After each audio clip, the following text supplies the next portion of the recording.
Fantastic. It's my pleasure to introduce Chad Topaz from Williams College, and he will be speaking today on topological data analysis of collective motion. All right, thanks so much.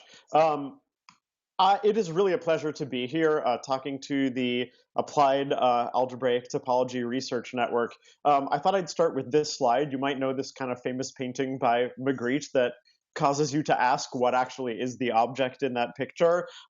And I feel the same way about myself in the venue of applied topology. So my background is that I'm not an applied topologist. My training is in mathematical modeling and applied dynamical systems. And one of the best things that ever happened to me in my professional life was a few years ago when I started working with Lori Ziegelmeyer, who's also in the audience today, who really taught me everything I know about this subject. And the normal thing that I do when I give research talks is I'm talking to my kind of primary community affiliation, which is the mathematical modelers. And I've been working hard to try to convince them that they should be paying attention to techniques from topological data analysis and that they have something really valuable to say. And so I'm going to take the kind of complementary viewpoint here, talking to a more topological audience. I think there's very little I will be able to tell you about topology that you don't already know. What I would like to try to do is convince you that there is a community of modelers out there who would greatly benefit from talking to you. Maybe you're already talking to them, but I'd like to encourage you to do it as much as possible. And so to do that, I'm going to spend a little bit of time talking about collective motion, and showing you some of the ways that I've applied topological data analysis to problems in collective motion. So very generally speaking, I'm interested in collective behaviors. And by collective behavior, I just mean a system where something organized or coordinated happens because of interactions between constituent parts of the system. So, classic examples of collective behavior are things like social networks, the spread of social movements, things like the spread of a meme, a name, a cultural meme through society, things like patterns of neurons firing in the brain. This is a kind of collective society and mechanics problem. If you haven't seen this movie, this is the Millennium Bridge, where there was a coupling between the natural sway of the bridge and the human gait that resulted in an undesirable resonance that made the bridge sway wildly, and they had to take it offline until they could fix the problem. And even down to if you haven't seen that, it's quite scary and remarkable. And then down to herding in financial markets as another example of collective behavior. And if you're not someone who works on collective behavior, I want to take just a couple of slides to try to convince you that it is not hard to get. It's everywhere around us. So this is about 50 seconds long. I don't know if I'll let it go the whole time, but this is just a little experiment you could even do. These are metronomes, which musicians use for keeping time, and they've each been set to a slightly different tempo. And so you'll see the experimentalists start those metronomes, and then you'll see something special happen.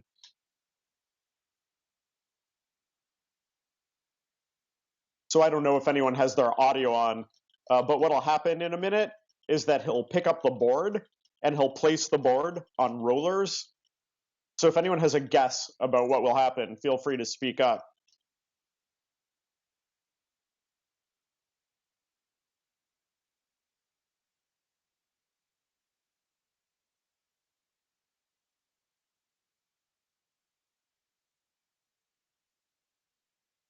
So you can see the metronomes synchronize. They get out of sync again for a quick moment, but after a certain point, they become perfectly synchronized and remain that way for the rest of the simulation. Here's another example of spontaneous collective behavior. This is just a quick 20-second movie looking down on the surface of a fluid that's being shaken up and down in a lab by a mechanical shaker.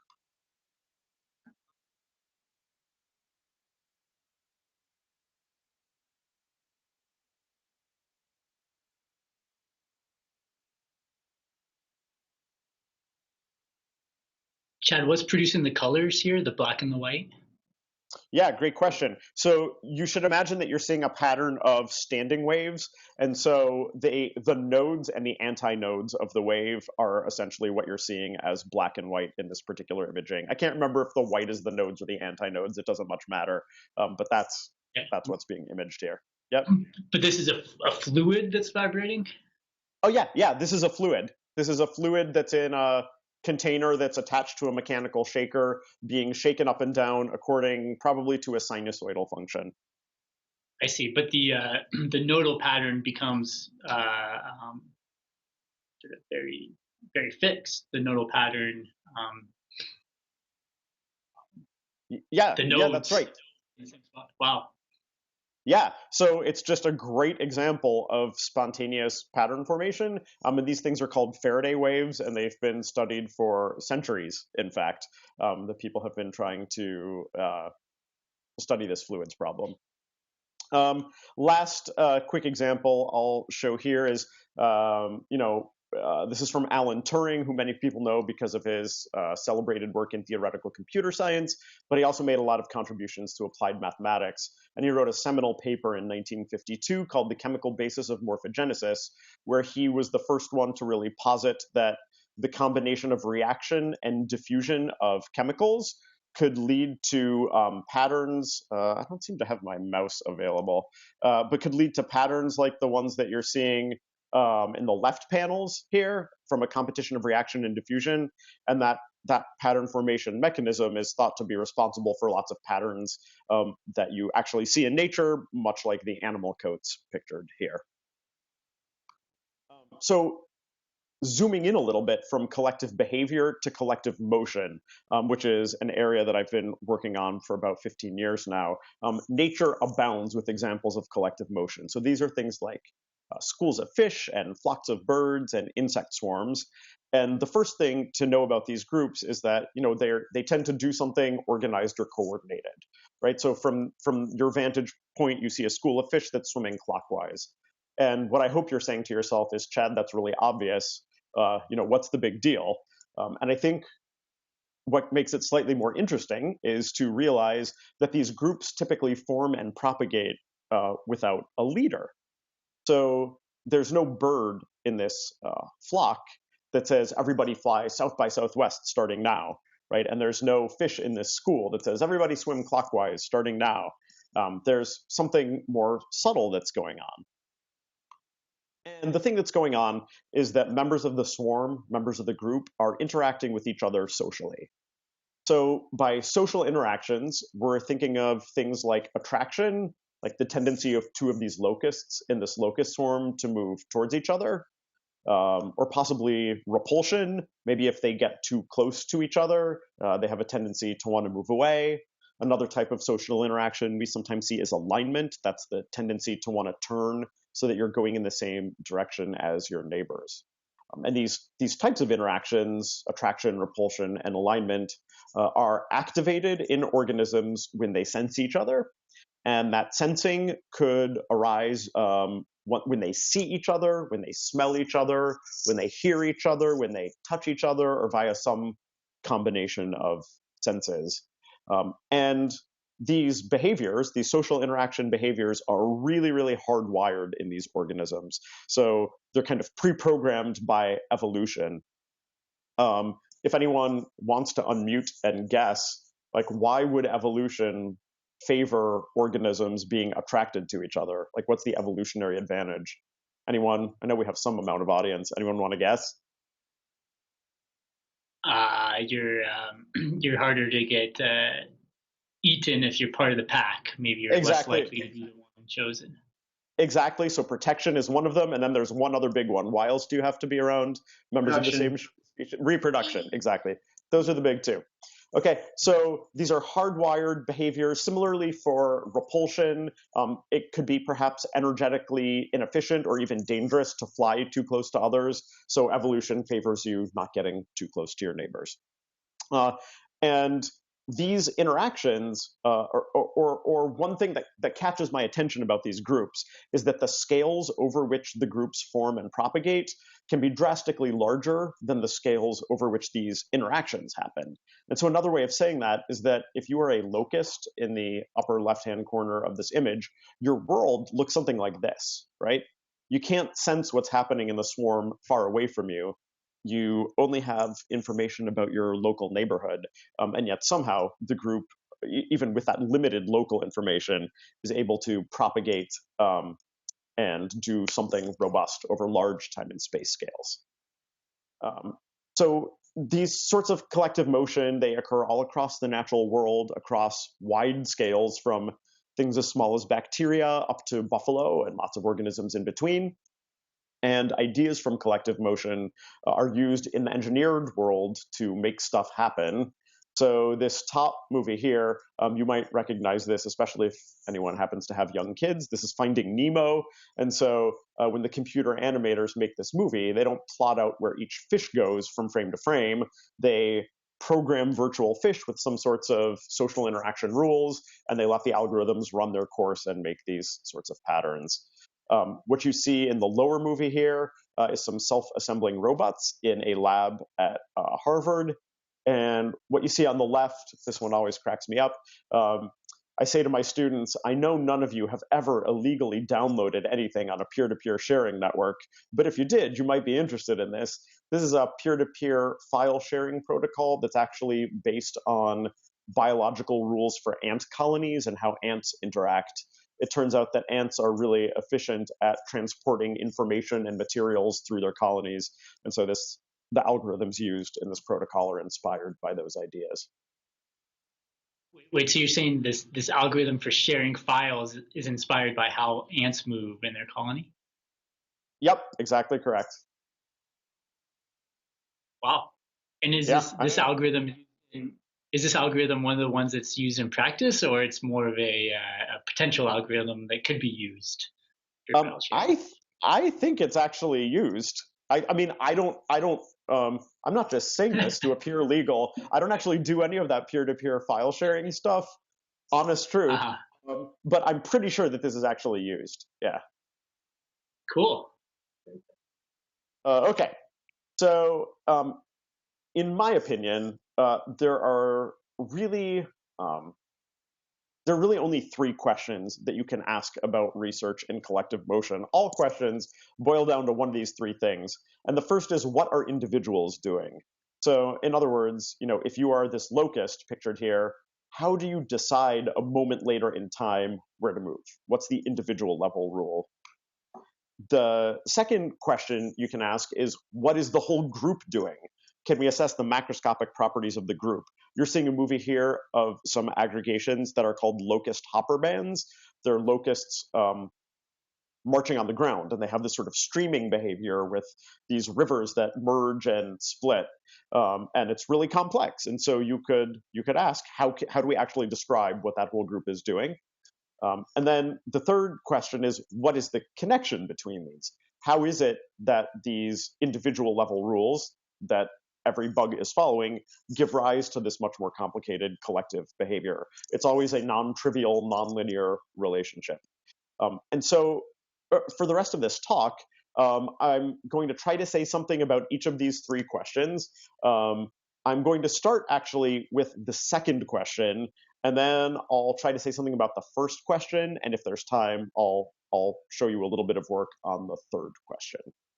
So I'm going to start with this question of assessing macroscopic group properties, and I'd like to convince you that you really need sort of like a data science approach to address this problem. So here is a very modest experimental data set. This is 10 seconds of a clip I stole from YouTube. It's from a lab at the University of Wisconsin. And you see a bacterial swarm, and it repeats every 10 seconds. And I think there are approximately 300 bacteria in the swarm. That's a rough estimate. And suppose we wanted to describe this group with what I would call like a kinematic description. We have all these bacteria, and we want to know each one's position and each one's velocity. And I should say that these bacteria are moving more or less in a plane. It's a two-dimensional flow, so it's a two-dimensional position coordinate, and two-dimensional velocity. So if you do the bookkeeping, right, there's 300 bacteria, there's 4 pieces of information, 2 position and 2 velocity coordinates for each bacterium and each frame. The movie is 20 frames per second, and it's a 10-second long movie clip, and so that's 240,000 pieces of information to make sense of, which is already a lot. And then when you think about the fact that, say, starling flocks, these flocks of birds, can have tens of thousands of members, they're flocking in 3 dimensions for hours, and that we actually have the technology to track those groups, that's orders of magnitude more information that you have to make sense of. And so, what do we do? In this project, I'm going to describe to you first what people like me have done in the past to characterize the dynamics, and we'll try to take a topological approach. And rather than doing this on experimental data, we're going to deal with 2 models of collective motion.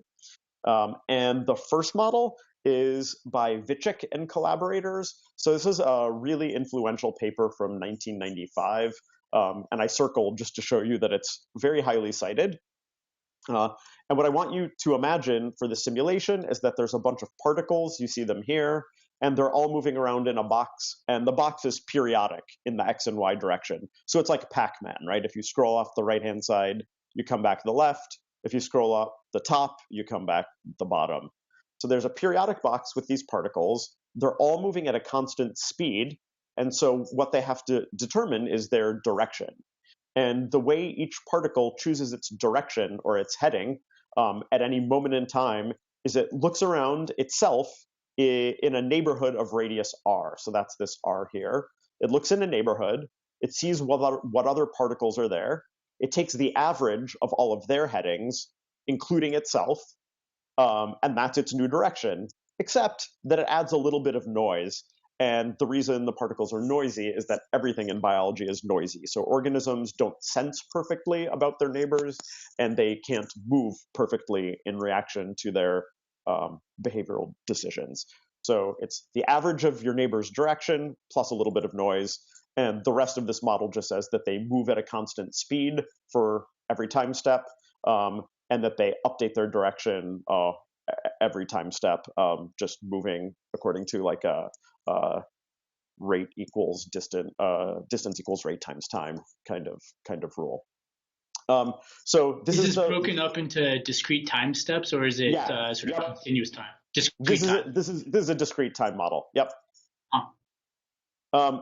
And so if you sorry, I should mention this model. I'm not a physicist, but the physicists tell me that this relates to things they study a lot that have to do with active matter. So things not only like bacterial suspensions and flocks, but things like motor proteins and excited nanorods, and that it relates to models well studied in physics, like the Ising model and the XY model. But you can ask, like, what's been done to try to characterize the global dynamics of this Vicsek type model. And here's what's typically done 99% of the time in the literature is you study an alignment order parameter. And so the alignment order parameter says take all those velocity vectors of all of the particles, add them all up so that they either reinforce each other or cancel each other. Take the magnitude of that resultant velocity vector and then normalize it so that it's a number between 0 and 1. So in the time series I'm showing you here, at the start of the simulation, there was very low alignment, but over time you see it go up and approach a value close to 1. And so you're supposed to conclude like, okay, this group aligned. I want to point out a few things about this alignment order parameter. So first, if you saw this, you would say, okay, those particles are all perfectly aligned, so the alignment order parameter is equal to 1. Okay, if you saw this, all the velocity vectors would cancel, and the alignment order parameter would tell you this is not an aligned group. I disagree. I think this is a highly aligned group. I think there's 2 groups that are perfectly aligned, and one's going to the left and one's going to the right. And then here's another example. Here's a bunch of particles whose headings are kind of spread out evenly around a circle. Well, the alignment order parameter also tells you that this is not an aligned group. And in that case, I agree. but the order parameter doesn't distinguish between those last two cases. And so in a moment, we'll come to looking at this through a topological point of view. A second model we'll look at is work of Maria Dorsonia and collaborators. This is also a very influential model. You're seeing a movie of it going on here, and you'll see the particles starting to form a vortex that looks a little bit like a fish school. What the model says is that there are a bunch of particles.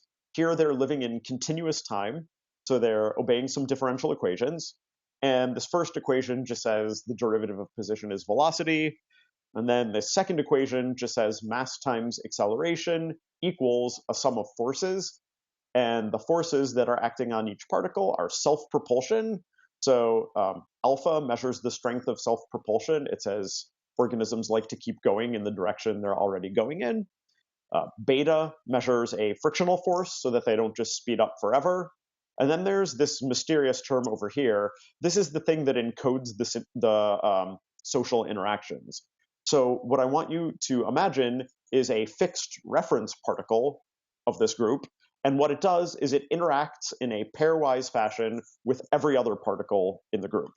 So they interact according to a potential that looks like this. This says if you imagine two particles in isolation, the distance between them is measured on the horizontal axis, and you can imagine this potential kind of like a roller coaster track. So if they start very close together, they're towards the left side of the graph, and they're up here on the roller coaster track, and they slide down towards the bottom. That means they moved further apart, so that's showing repulsion. Over here, they would slide down the roller coaster track this way. That's them. That's moving to the left in the graph, which means they moved closer together. That's attraction. And then this potential is flat at longer distances because that encodes a biological assumption that organisms can't sense each other if they're very far away. So if you were here on the roller coaster, you would just stay mostly where you are. And so that's for a pair of organisms in isolation. And then you have to imagine that our reference particle computes those interactions with every other particle and adds them up. And that's the social force acting on that particle. And you can get patterns like this one that you're seeing in the movie here. Question, Chad. So that's an amazing movie. There was this mass parameter. In this simulation, all the organisms have the same mass. Oh, yeah, that's a great question. They do have the same mass. I think there's been a little bit of work done on this, but not a lot. You know, what happens if organisms have different masses? And I think you can get distributions kind of radial that vary radially according to the mass of the particles. And there's some thought, I don't think it's like well tied to biology at this stage, but there's some thought that maybe this relates to things like a fish school having more vulnerable members, you know, packed inside where there's more protection or something like this. I don't want to make too strong a statement about that, but people have looked into that a little bit.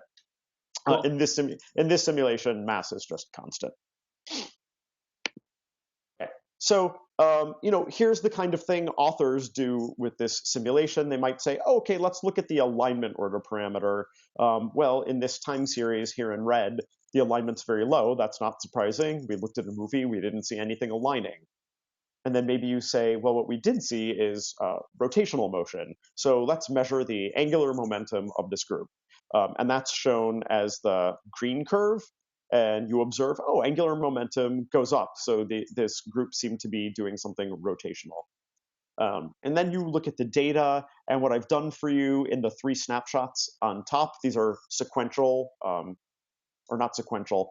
These are snapshots from 3 increasing values of time in the simulation.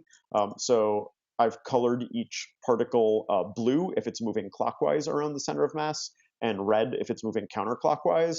And so at the early time snapshot, it's kind of a mess. At the later time snapshot, you can see they're mostly going clockwise, but there are a few counterclockwise members. And at an even later time, it looks like you have 2 fish schools superimposed on top of each other. One large one that's going clockwise and a smaller group that's going counterclockwise. And so then the investigators might say, okay, in addition to having measured the angular momentum, let's measure the absolute angular momentum of this group. Absolute angular momentum ignores the direction of rotation. And so we see that blue time series approach a value of 1 because everything is rotational. And so then you conclude, okay, the absolute angular momentum was 1. The angular momentum was just a little bit less than that. Maybe that's because a few particles were going in the opposite direction from the main group, thereby subtracting from the total absolute angular momentum. And that's sort of the picture that they put together from these order parameters. And again, we'll come back to this briefly from a topological point of view. So now I'm going to do the thing that I learned from you all, and specifically from Lori. I'm going to do a little bit of persistent homology. And so, I'm showing you points that look like they're in a plane for data that comes to us from out of our numerical simulations. You might imagine that these are points in position velocity space or something like this. So I'm going to imagine my data as a point cloud. I'm going to build a simplicial complex on that data. We're going to do the Vietoris-Rips complex. That's what the software I have does, and it does it computationally efficiently. We're going to calculate the Betti numbers of the simplicial complex, and we're going to take those as a topological description of our data. And I should say that when I was learning this, not having a topological background, I had to write out in excruciating detail for myself how the linear algebra of these calculations works. I think that's something, Henry, that your audience here probably knows already, but I will mention that I wrote up a set of notes on it for myself and my students. So if anyone has, students who are just starting out in this field, who know linear algebra but know topology, and they're interested in a little tutorial, they can find this tutorial on my website if they're interested. I should share that with the graduate topology class I'm teaching that I was describing earlier, because okay. It's a fantastic visual, introduction. Very good. I'll tell you, there's one version that has some exercise posed with no solutions given, and then there's a second version of the PDF that has the solutions written out if you want to check your answers. Okay. And then we're going to do persistent homology by varying the proximity parameter epsilon over which we form connections in the Vietoris-Rips complex. Below, I'm showing you the topological barcode for as we increase epsilon and topological features are born and die. I know that in this field, there's lots of representations people like to use of topological data. I'm actually not going to be using barcodes. So what I'd like to do instead is just keep track of my data in a vector for the moment.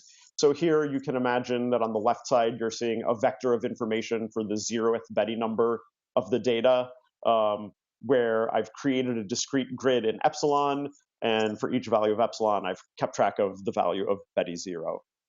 And then what I would like to do is, that was for a static snapshot of our data, but of course I'm interested in data that's evolving in time. So I'd like to extend my vector into a matrix, and across different simulation times of my data, I can go ahead and calculate the Betti numbers. And then I can do what I tell my multivariable calculus students to do, which is connect all the points that have the same value. So you're making a contour map. And if we've made a contour map, we have a lot of extraneous information. So then I can just get rid of the numbers and keep track of the contours. So again, this is a contour plot for fake data, but a contour plot of the 0th Betti number as a function of the persistence parameter that you use to build your Rips complex, and as a function of simulation time t. We call this a Crocker plot. This is a contour realization of computed k-dimensional whole evolution in the Rips complex. And of course, we call it that because we wanted to make jokes about having Betti numbers in a Crocker plot. We thought that would be awesome. But the thing I want you to notice here is just much like you might look for persistent features in a topological barcode, what I would like to take note of is large regions in this contour diagram. So for instance, you can see a triangular region where I've labeled Betti 0 equals 2. And what that region between the yellow and green contour represents is a range of simulation times and persistence scales across which the data felt like it had two clumps in it. And if for me as a modeler, like that's really useful to know, like, oh, my data was in two groups at this point. So I'll show you now just a couple of the research results from this paper. So this is work I did with Lori, who's here today and whose background is as a topologist. Also with Tom Halverson, my former department chair when I was at Macalester. And then there's me. And again, I'm pointing out that I never took topology, not to glorify my own ignorance, and trust me, I desperately wish I had taken topology. But I'm saying this because I want to inspire anyone in the audience who actually knows topology that you can have like a really profound influence on a mathematical modeler's work if you sit down with them and talk with them about what you do. So my conversations with Lori about which taught me these methods really have just transformed the way that I think about analyzing complex systems. Here's some results from the Vicsek model. These are simulation snapshots from 3 different parameter regimes. So in panel A, I chose some model parameters where the group broke into clusters, each of which was aligned within its own group. The second panel I call loose alignment. So this is a parameter regime where these dots, these particles, are all mostly traveling up, but they're traveling upwards in a very noisy manner. So if you look at the little velocity tails, the little velocity vectors on those circles, there's some variance in them.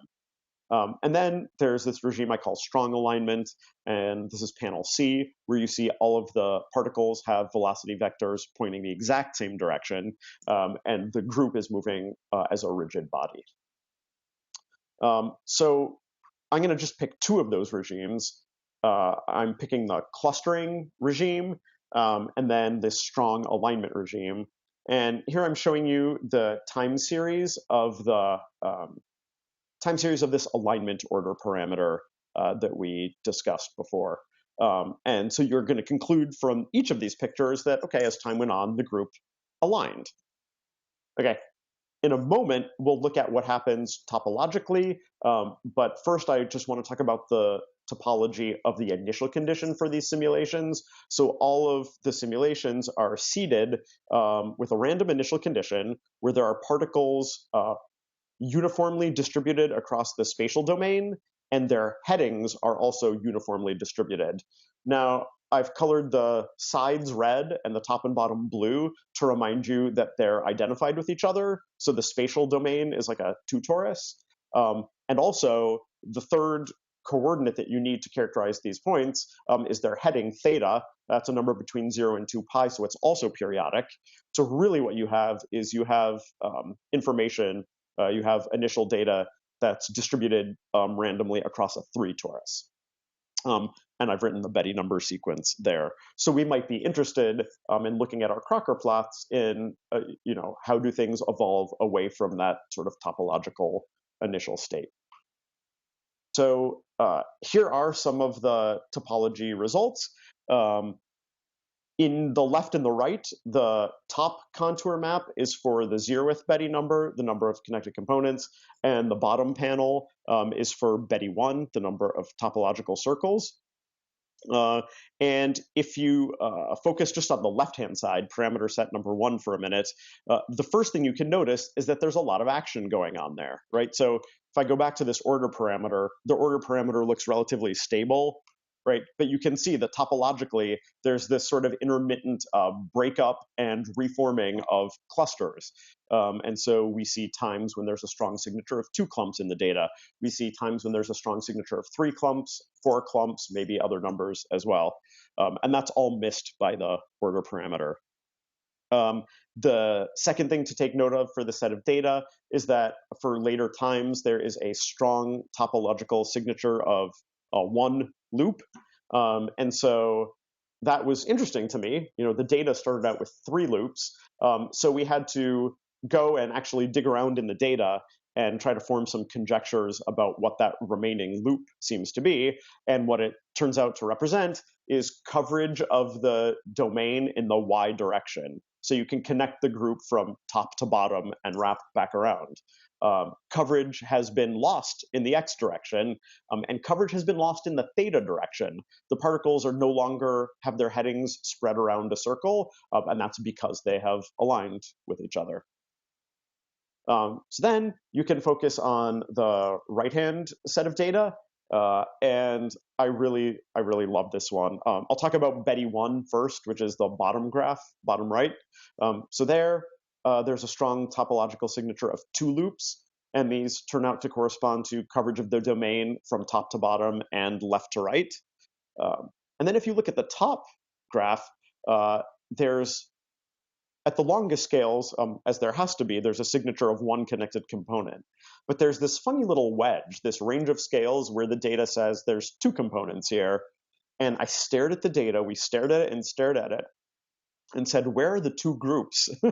Where are the 2 groups in this picture? And we finally figured it out. It's this thing that I've highlighted in green. So somehow, in the transient from the random initial condition, there was 1 particle that got separated from the group a bit more than any other particle. Nonetheless, the particles are all talking to each other and they're aligned with each other. And once the group is moving as a rigid body, that lone particle can't get any closer to the rest of the group. So basically, the topological data analysis picked up something that we couldn't see with our naked eye, which was, there was a lone agent in that group. It was also kind of interesting. I'm not showing you the data here, but we calculated the second Betti number and got a strong signature of Betti 2 equals 1. And it turns out that basically, sorry, I may have said that wrong. A Betti number of 0. Sorry, 1, 2, 0. And what that's telling us is that we have the Betti numbers of a punctured torus. And the reason it's a punctured torus is that basically there's this unoccupied open region here that I've highlighted in red. So our data looks something like this. Question, Chad, you have that lone agent, and in I think this is the Vicsek model, is that? Yep. In the Vicsek model, there's this capital R parameter, which is you take the average of the direction vectors of all your. So that lone agent is. Do you know what the capital R parameter is here? Does he have any neighbors in his? He does. R.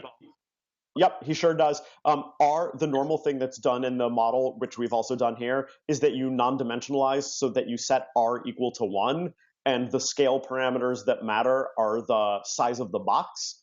So like on the left, you'll see the box is size 25, on the right it's size 5, and then the other parameter that matters is the density of the group. How many particles are there in that box? So yes, so you can imagine a circle of radius 1 around that green particle. I see. Yep. Cool. Thanks. Cool. Yeah, you bet. Okay, and then I'll just say this quickly before moving on to a couple other things. This is to remind you about the Dorsonia model, where there was this business about counter-rotating mills.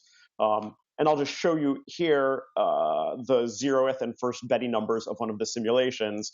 And the thing to note that's really important is in the bottom plot, where at the largest scales, there's or at least at the largest scales shown on the graph, there's 1 topological circle, but there's this sort of intermediate range where there are 2 topological circles. And what that turns out to be picking up is indeed these 2 counter-rotating, it's picking up in position velocity space, these 2 counter-rotating mills that are spatially superposed on each other. And so anyway, this is really exciting to me as a modeler, because in my world, we're so used to picking something maybe that's even kind of arbitrary to measure about our data. But thanks to you all, I have really come to the view that topology is a much more natural and agnostic way to approach your data without having to decide what you're looking for.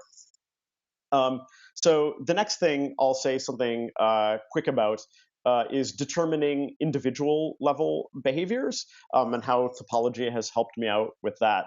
So there's work I did in the past with this group of undergraduates shown here on the motion of P aphids. P aphids are these crop pests. They live on the they live on the backs of your leaves and they ruin your garden. But they're also used as model organisms in biology. They're used in genomic studies and other things. And there was some question in the ecological literature about like, maybe they're social aggregators. We don't really know if they interact socially or not. And so along with my undergraduates, we did some experiments. And the experiments we did are that we let them walk around in a circular arena. You can hopefully see those tiny black dots moving here. And we filmed them from the top, and we used motion tracking software to come up with their trajectories. It looks something like this. And we did this for 9 different, we did 9 different trials, each about an hour long. So we have trials that are conducted with these varying initial conditions, just according to how we drop a bunch of bugs into the experimental arena. And we use the data to come up with a model. And I'll try to give you a very succinct version of the model. The first part of it is that there's just a sort of 2-state probabilistic model. In every frame of the movie, an aphid is either moving or stationary. And it transitions between those states with some probabilities, sort of like a Markov chain-like model that I've shown you here. If a aphid is in the stationary state, that's really easy, that it does nothing for that subsequent frame. If it's in a moving state, then we have to specify how it moves. And the way it moves is by following what's known as an unbiased correlated random walk. And what that means is that in the one frame, the aphid takes a step of some length, and then it turns at an angle that's drawn from a distribution, but that distribution is centered around 0. So it tends to turn narrowly, like it tends to keep going more or less in the same direction, but there's some chance it could turn more broadly. And this unbiased correlated random walk model is used quite frequently in animal motion models in ecology. And so what we did is we had this model, and the way social interactions enter into this model is that these quantities, things like the probability that a moving aphid stops moving or a stopped aphid starts moving, the length of a step that the aphid takes, the spread of the turning angle distribution that it draws its angle from, all of these things we initially modeled as depending on the distance to an aphid's nearest neighbor. That's the simplest way of encoding a social interaction. It says what I do depends on one individual, and it's the individual who's closest to me. So that's one version of the model, and I'll call that our interactive model. And then we formulated another version of the model, and that model basically says that all of these parameters I've described, these probabilities and these correlated random walk parameters, have nothing to do with the locations of the other aphids. They're just some constants that we fit from our data. And I'll call that the control model. So we have these 2 models. And what I did with my undergraduates was formulate those models. But there was still this lingering question of like, could we say in a more meaningful way which of those models does a better job reproducing the experimental data? And so this is work I did with Lori Ziegelmeyer and her thesis student, M. Ulmer. This is ongoing work, but here's the basic idea. I'm showing you 2 of our experimental trials, the initial conditions from those experimental trials on the left. And then on the right, what I'm showing you is the topological results. So these are contour maps of Betti 0. And the way they're produced is each one comes from the averaging of 100 simulations of one of those models I described, either the interactive model or the control model. So we have experimental data, and we have averages of these 2 kinds of models, and we want to say which one is closer. So what you can do is look at distances between these Crocker plots of the models and the Crocker plot that results from the experimental data. And I've plotted, just for one experiment, I've plotted histograms of those distances. And by the way, I should be thanking Lori and M for these slides. These are from them. So these are histograms of the distances, and you can see that these histograms are basically disjoint. And this tells you that the distance between the interactive model in the experiment, topologically speaking, is much less than the distance from the non-interactive control model. And you can do statistical tests that confirm that those differences are significant. And so this was very useful to me as a modeler as a way of confirming that this social interaction model is the one that's really going on with individuals. Henry, are you there? I am. I'm cognizant that it's about 1:50, which is when I'm supposed to stop. So I think maybe I will stop. And if you or anyone else wants to ask in the Q&A about the last little thing I was saying, I'm happy to talk about it. But I'm also happy to take other questions now as well. There's one thing I want to make sure I show everyone who's on this call. And this is a shameless plug. But along with Lori Ziegelmeyer and some other folks, fine folks as well listed here, we're organizing an American Math Society math research community.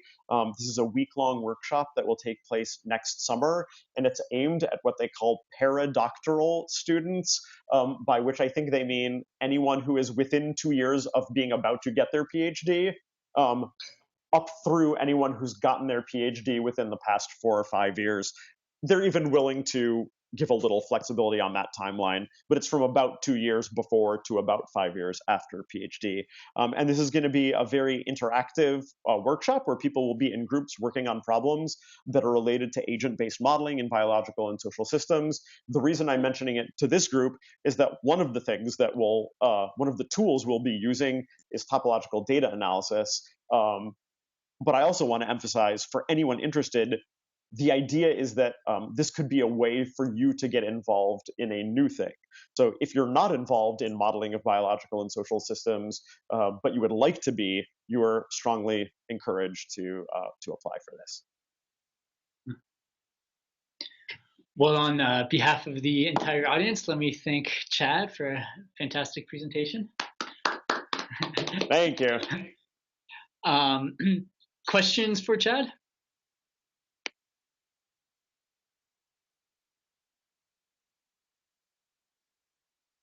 Yeah, so for the first part, in your the model, so how did you take account the directions of the particles or something?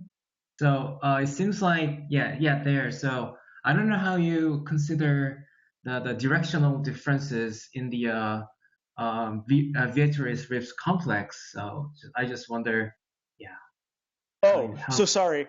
Let me try to answer that question, and if I'm not addressing what you're asking, please tell me. I should have been more clear about this. Each point, I'm encoding its two-dimensional periodic position and its theta coordinate as the coordinates of that point. So if it's at the location 1, 2, and its angle is pointing in the direction pi/4, its coordinates would be those 3 numbers. Right? So I'm sort of embedding all the data in position velocity space. I see. Thank you. Yeah, sure.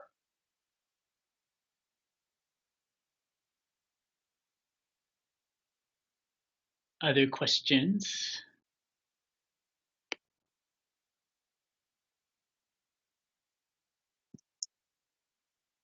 Well, people should feel free to leave, but Chad, I'd like to hear a little bit about number 3, so the interaction between the two.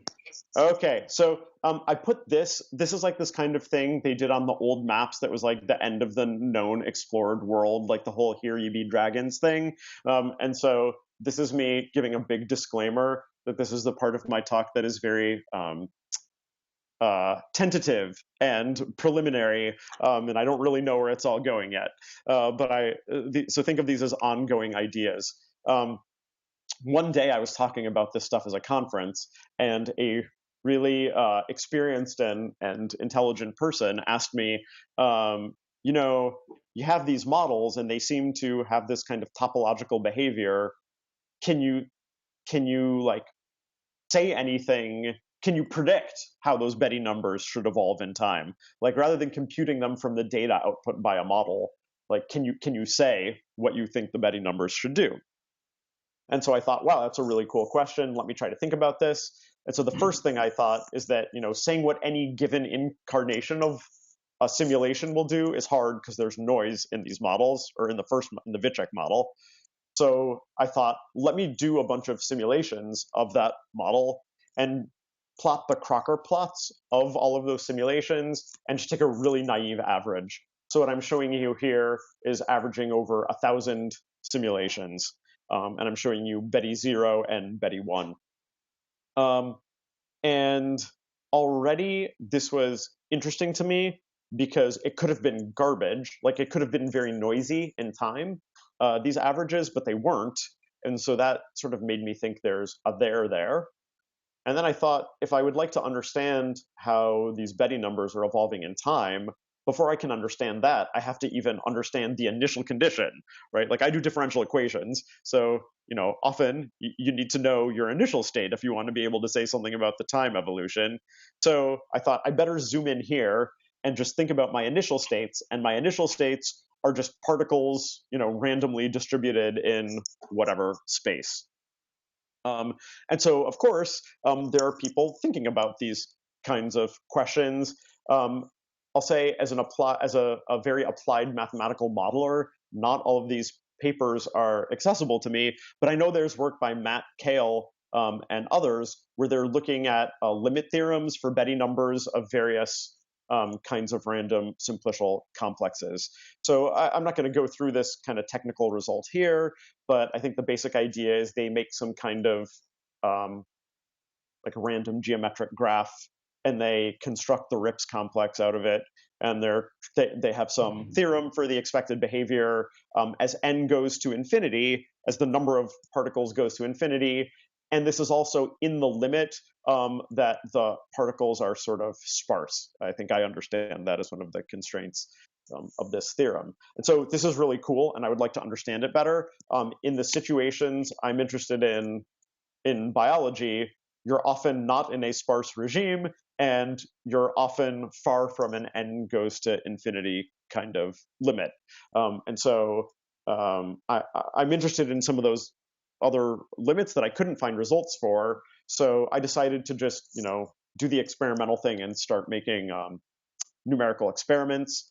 So this is Betti 0 and Betti 1 as a function of proximity parameter for a bunch of points thrown down randomly in some space.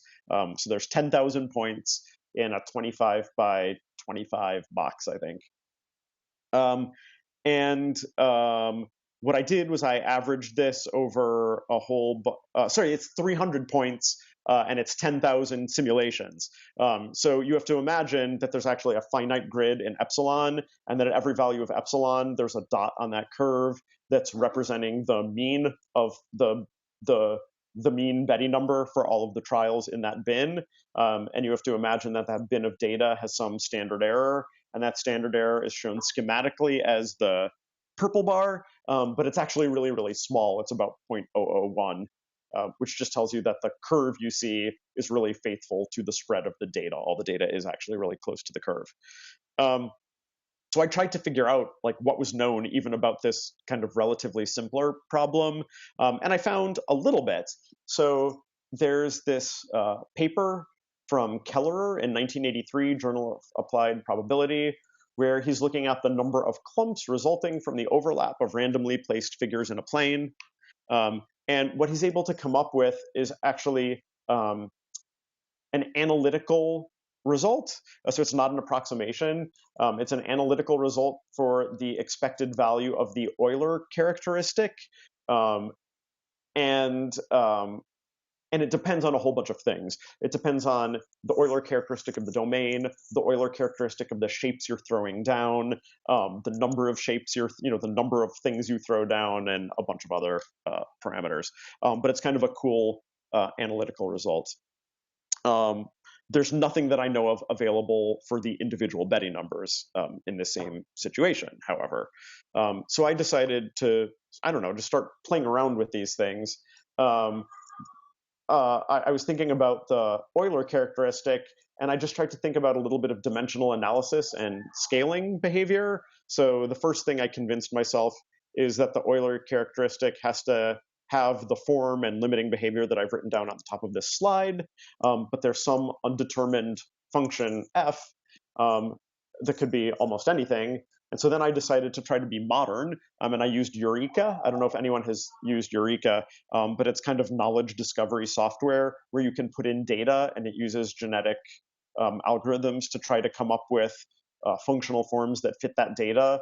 And it kind of looks for a balance between accuracy and it wants to be both accurate and simple. So it's penalized for functional forms that are too complex.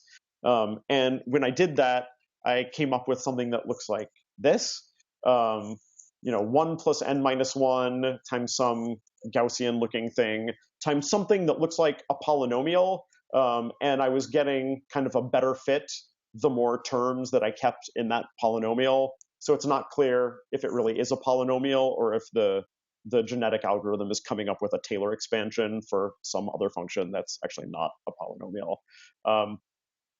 So anyway, I say this just because for me, I am unlikely to produce a theory related to topology, but what I try to do is make some conjectures or experiments that people with the right machinery could look into.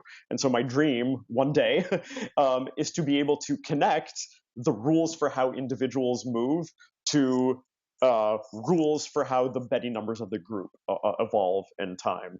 I think that's kind of like a pie in the sky dream at this point, but that is where I would like to go.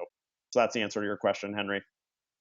Yeah, and starting with simpler models first and then moving to more and more complicated. Absolutely. Yeah, I think doing the Vicsek model to start is going to be a tall order. Fantastic. Well, other questions for Chad? Let me end the recording then. Thanks.